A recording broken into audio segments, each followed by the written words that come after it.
श्री स्वामी समर्थ. सर्वांना दत्त जयंतीच्या हार्दिक शुभेच्छा.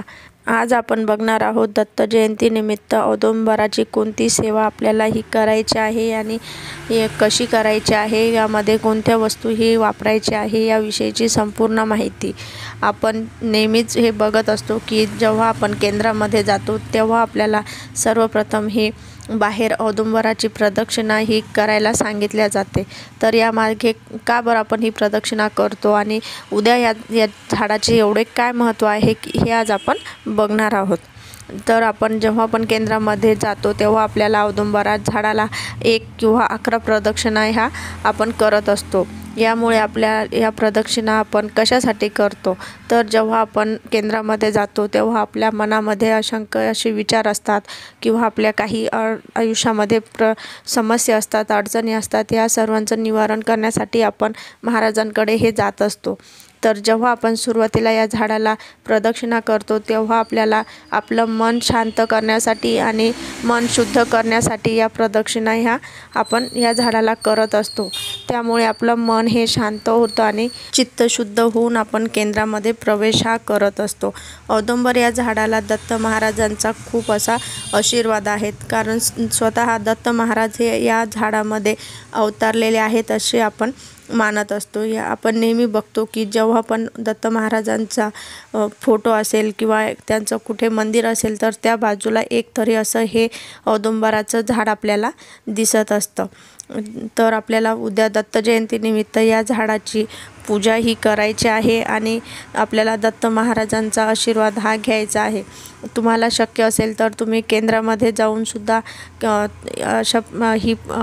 म्हणजे या झाडाची प्रदक्षिणा ही करू शकता किंवा पूजाही करू शकता.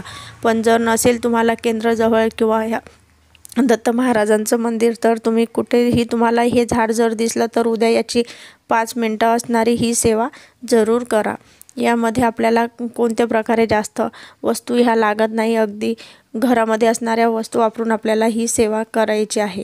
यामध्ये सर्वप्रथम आपल्याला दत्त महाराजांचं हे जे झाड आहे हे स्वतः दत्त महाराज या झाडामध्ये अवतरलेले आहे असे आपण मानून आपल्याला त्या झाडाची पूजा ही करायची आहे. म्हणजे आपल्याला एका लोट्यामध्ये पाणी घ्यायचं आहे, त्यामध्ये कच्चं दूध टाकायचं आहे आणि हे या झाडाला अर्पण करत आपल्याला पूजा ही करायची आहे.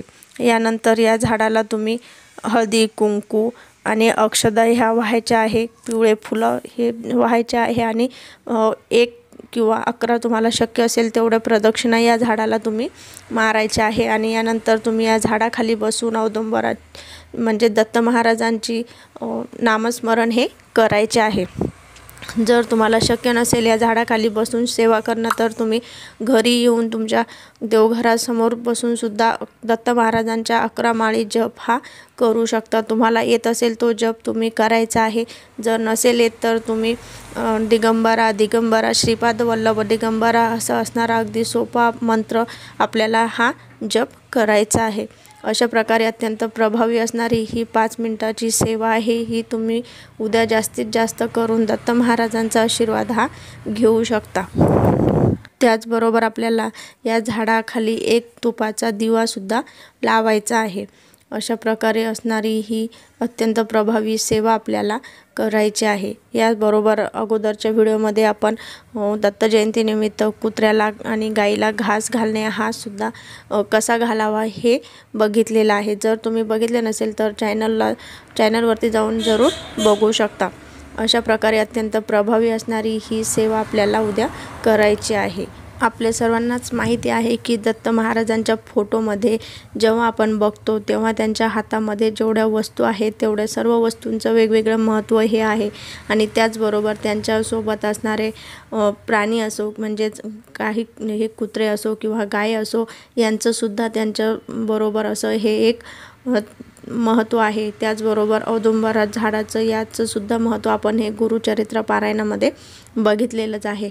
अशा प्रकारे हे औदुंबराचं झाड म्हणजे दत्त महाराजांचं उगमस्थान मानून त्याची आपल्याला उद्या जास्तीत जास्त म्हणजेच ही अत्यंत प्रभावी अशी सेवा ही करायची आहे आणि दत्त महाराजांचा आशीर्वाद हा घ्यायचा आहे. झालेली सेवा स्वामींच्या चरणी अर्पण. जर व्हिडिओ आवडला असेल तर चॅनलला जास्तीत जास्त लाईक करा, शेअर करा आणि अजून सबस्क्राईब केले नसेल तर प्लीज चॅनलला सबस्क्राईब करा. बेल आयकन दाबायला विसरू नका. श्री स्वामी समर्थ.